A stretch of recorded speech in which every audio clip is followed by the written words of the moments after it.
Muy buenas, continuamos con el laboratorio de simulación en fisiología y en esta oportunidad realizaremos el ejercicio número 5 de dinámica cardiovascular. Y en este vídeo realizaremos la actividad número 2, que es el estudio del efecto de la viscosidad de la sangre sobre el flujo sanguíneo. Entraremos en la actividad y entonces siempre nos pone objetivos para poder comprender esta actividad y ellos dicen: entender cómo afecta la viscosidad de la sangre al flujo sanguíneo, enumerar los componentes de la sangre que contribuyen a su viscosidad, explicar las condiciones que podrían producir cambios en la viscosidad de la sangre y aprender a interpretar la gráfica de viscosidad en función del flujo sanguíneo. Muy bien, siempre también a modo de introducción nos dice que la viscosidad se refiere al grosor o pegajosidad de un fluido. Cuanto más viscoso es un fluido, mayor es la resistencia a fluir. Por tanto, el flujo será más lento en una solución más viscosa. Por ejemplo, considera cuanto más lentamente sale de un recipiente el jarabe de arce que la leche. La viscosidad de la sangre se debe a la presencia de proteínas plasmáticas y elementos formes, que incluyen glóbulos blancos, leucocitos, los glóbulos rojos, eritrocitos y las plaquetas, trombocitos. Y aquí también lo podemos ver en la figura, que nos muestra todos los componentes de la sangre. Si nosotros sacamos sangre, le colocamos un anticoagulante y la dejamos sedimentar por gravedad o la centrifugamos, vamos a poder observar el plasma, una fracción de células blancas y los eritrocitos. Entonces tenemos que el plasma son, digamos, mayoritariamente proteínas y agua, y después vamos a tener la parte de porción de linfocitos o células blancas, que fíjense que es menos del 1%, y los eritrocitos, que es el 41% de toda esta fracción. Y estos son los elementos formes, que son, digamos, las células, las plaquetas, que me había olvidado, plaquetas y células blancas, y los eritrocitos. Muy bien. Entonces, los elementos formes y las proteínas plasmáticas de la sangre rozan unos sobre otros, lo que aumenta la resistencia del flujo.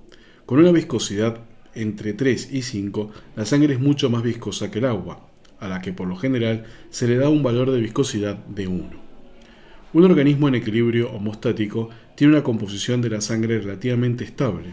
Sin embargo, es útil examinar los efectos de la viscosidad de la sangre sobre el flujo sanguíneo para predecir lo que podría ocurrir en el sistema cardiovascular humano si se produjesen desequilibrios homeostáticos.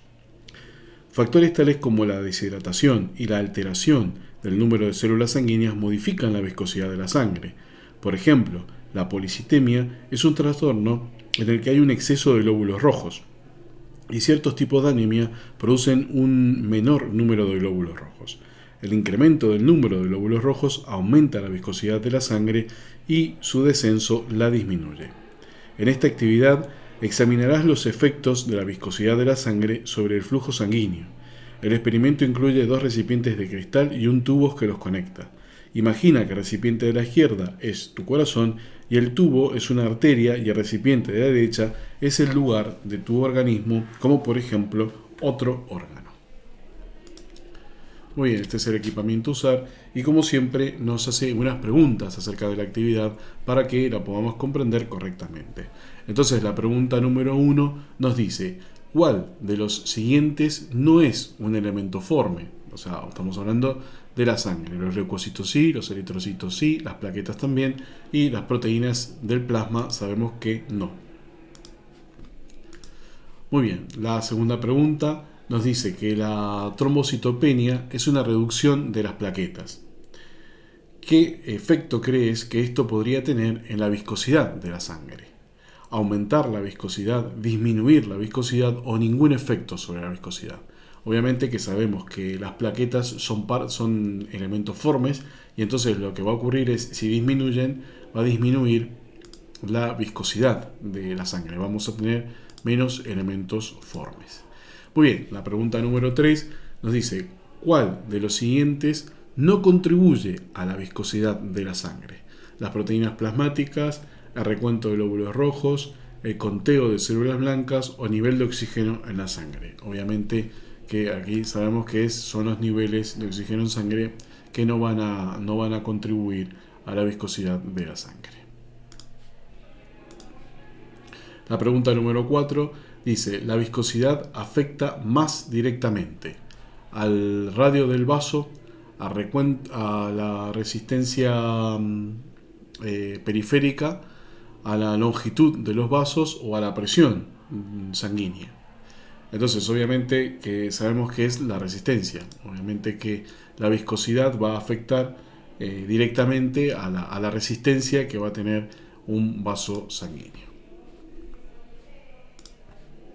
Muy bien, hemos terminado las preguntas y entonces ahora vamos a la parte práctica. Y entonces aquí de simulación. Entonces aquí nos dice que tenemos una presión de 100 milímetros de mercurio, tenemos un radio de 5 milímetros con una longitud de 50 milímetros y dice que notemos que la viscosidad está en 1. Bien, recordemos que habíamos dicho que la sangre estaría en una viscosidad de entre 3 y 5, dependiendo de las condiciones, y 1 sería referente al agua. Entonces, bueno, nos dice que comencemos la actividad con una viscosidad de 1 y veamos qué es lo que ocurre con el flujo, en este experimento. Fíjense que pasó todo muy rápido, fue muy rápido, y el flujo, que es el volumen en un determinado tiempo, es de 490,6 mililitros por minuto. Bien, ya hemos guardado los datos y hemos reiniciado. Ahora nos hace una pregunta. Nos dice: ¿cuál es la relación entre el flujo y la viscosidad? Dice: ¿son directamente proporcionales entre sí? No, perdón. ¿Qué efecto crees que tendrá aumentar la viscosidad sobre el flujo sanguíneo?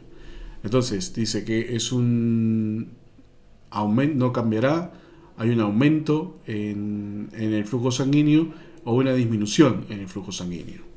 Entonces, si incrementamos obviamente la viscosidad, vamos a aumentar la resistencia y va a disminuir ese flujo sanguíneo. Muy bien, entonces ahora nos dice que incrementemos la viscosidad, que es lo que nos está ocurriendo, a 2. Bien, y que comencemos con el ensayo.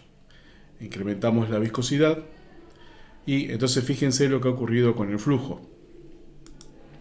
Si vemos lo que ha ocurrido con el flujo, tenemos que es de 245,3. Obviamente que ha disminuido, bien, o sea que al aumentar la viscosidad al doble, casi obtenemos la mitad.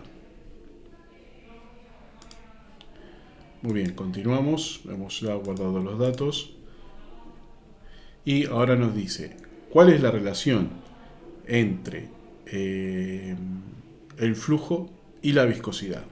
Dice: ¿son directamente proporcionales entre sí? ¿Inversamente proporcionales entre sí? ¿Son independientes o es una relación exponencial? Su relación es exponencial.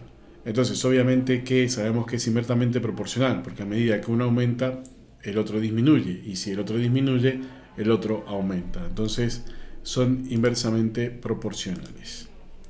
Muy bien, entonces nos dice que vayamos incrementando de a 1 la viscosidad hasta llegar a 8. Entonces vamos a aumentar ahora la viscosidad a 3. Comenzamos y fíjense lo que ocurre con el flujo. Ahora tenemos 163,5 mililitros por minuto. Ahora vamos a poner la viscosidad a 4. Vamos a comenzar. Y fíjense que a medida que vamos aumentando la viscosidad, va disminuyendo el flujo. Ahora tenemos 122,7 mililitros por minuto. Vamos a reiniciar el sistema. Ahora con 5. Tenemos que hacerlo hasta llegar a 8. Y fíjense que ahora con 5 de viscosidad tenemos 98,1 mililitros por minuto. Entonces aquí tenemos una viscosidad de 5 y 98,1. Vamos ahora a poner con una viscosidad de 6 y reiniciamos. Con 6 tenemos 81,8 mililitros por minuto. sigue disminuyendo a medida que aumentamos la viscosidad. Ahora fíjense, con 7 de viscosidad tenemos un flujo de 70,1. Y ya por último, con 8, fíjense que vamos a tener un flujo de 61,3 mililitros por minuto. Entonces, ¿qué ha ocurrido aquí? A medida que fuimos aumentando la viscosidad, fue disminuyendo el flujo. Bien, entonces ahora nos dice, ¿qué efecto crees que tendría la anemia aplásica, reducción de glóbulos rojos, en el flujo sanguíneo? Obviamente, ya lo sabemos que va a disminuir la viscosidad. Si tenemos menos cantidad de glóbulos rojos, nos va a disminuir la viscosidad. Y si disminuye la viscosidad, como es inversamente proporcional, va a aumentar el flujo. Entonces, la respuesta correcta sería que va a aumentar el flujo sanguíneo debido a una disminución en la viscosidad. Muy bien, entonces ahora nos dice que miremos los datos de los ejes X e Y, y fíjense lo que vamos obteniendo. Vamos obteniendo que a medida que fue aumentando la viscosidad, fue disminuyendo el flujo. Aquí también tenemos una función parabólica, y fíjense por qué, porque digamos, la viscosidad, la medida de la viscosidad también es una ecuación cuadrática, y entonces por eso también volvemos a obtener una curva cuadrática. Entonces, bueno, aquí ya lo tenemos. Y entonces con esto hemos terminado la actividad del efecto que tiene la viscosidad sobre el flujo sanguíneo. Espero que con esta actividad les sirva para comprender este efecto. Muchas gracias.